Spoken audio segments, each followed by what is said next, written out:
Il y a 2-3 ans, je jouais énormément à FIFA. Et sur FIFA, il y a un mode appelé Ultimate Team où vous avez, pour faire très simple, la possibilité d'acheter avec de l'argent réel des paquets de cartes virtuelles avec des joueurs à l'intérieur. Les joueurs sont plus ou moins rares et donc parfois vous avez de la chance et parfois vous n'avez que des joueurs que vous allez revendre instantanément ou faire cirer le banc. Mais depuis peu, la justice belge considère que ces paquets de cartes en ligne, que l'on appelle des loot box ou coffres de butin en français, sont des jeux d'argent. Conséquence, fin août, l'éditeur Blizzard a retiré de ses jeux ces fameux lootbox en Belgique. Alors, le jeu vidéo est-il en train de remplacer le casino? Aujourd'hui, on se plonge dans l'univers intrigant des lootbox.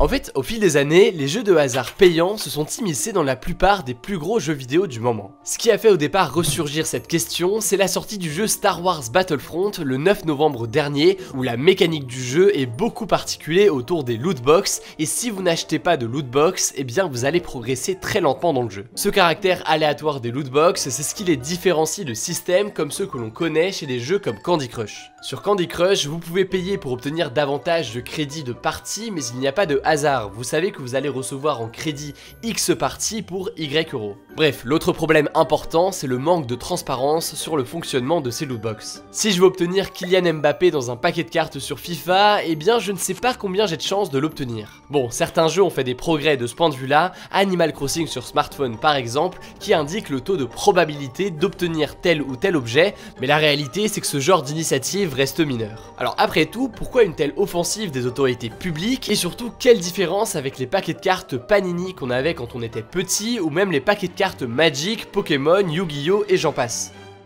Après tout, ces paquets de cartes, ça semble être pareil. On achète un paquet avec de l'argent réel, sans savoir ce qu'il y a dedans. Parfois il y a des cartes rares, parfois non, c'est du hasard. C'est un point intéressant, mais il y a en réalité des différences entre les deux. Le premier, c'est que le développeur du jeu vidéo peut changer le contenu du lootbox en fonction de qui vous êtes. Si je veux un paquet de cartes Pokémon, je vais l'acheter, les cartes sont dans le paquet et elles ne changeront pas, c'est très simple. A l'inverse, rien ne dit que le concepteur du jeu vidéo auquel vous jouez ne va pas réduire les chances d'obtenir la carte dont vous avez besoin pour que vous achetiez un maximum de paquets de cartes, ou alors si le jeu voit que vous jouez de moins en moins, il peut potentiellement vous offrir une bonne carte dans le lootbox pour créer à nouveau de l'intérêt chez vous. Autrement dit, la chance est potentiellement variable en fonction du contexte ou de votre statut dans le jeu. Aussi, quand vous achetez un paquet de cartes, vous gardez le paquet de cartes autant que vous voulez, c'est un produit que vous avez entre vos mains. Dans le cas des objets obtenus dans une lootbox, eh bien c'est pas tout à fait pareil. Si demain le développeur du jeu décide de désactiver le mode en ligne, eh bien les objets obtenus du lootbox n'existent plus. Mais l'élément le plus important, c'est probablement la façon dont ces lootbox sont présentés. Si vous avez déjà eu affaire à une lootbox dans un jeu, vous le savez, la mise en scène est très importante. C'est d'ailleurs ce que met en avant la chaîne Game Theorist ou encore celle de DocGero qui se sont penchés sur l'effet psychologique de ces produits. Concrètement, l'ouverture d'une lootbox produit dans le corps humain de la dopamine, autrement dit, ça procure du plaisir. Mais plus précisément, la dopamine n'est pas produite quand vous voyez le contenu du lootbox, mais plus particulièrement quand vous anticipez ce que potentiellement votre paquet va contenir. Et ça en général, le moins qu'on puisse dire, c'est que les jeux vidéo le joue à fond. Compte à rebours, animation, musique épique, tout ça vise à rendre le processus extrêmement addictif, chose qui n'existe pas quand vous achetez un paquet de cartes Pokémon en magasin. Au-delà de ça, vous avez l'impression d'être toujours à un rien de gagner le gros lot, un peu comme à la machine à sous où la machine semble s'arrêter à 2 doigts du jackpot.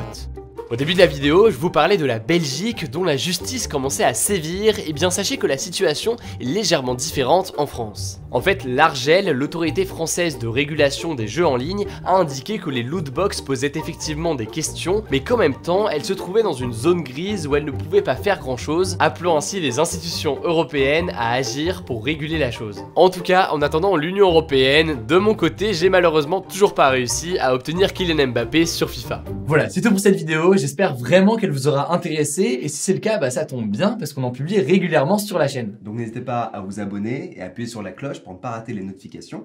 On est aussi présent sur Facebook, Twitter, Instagram, à chaque fois avec du contenu original, donc ça vaut le coup de nous suivre aussi ici. Voilà, écoutez, je crois qu'on a tout dit, on se dit à très vite.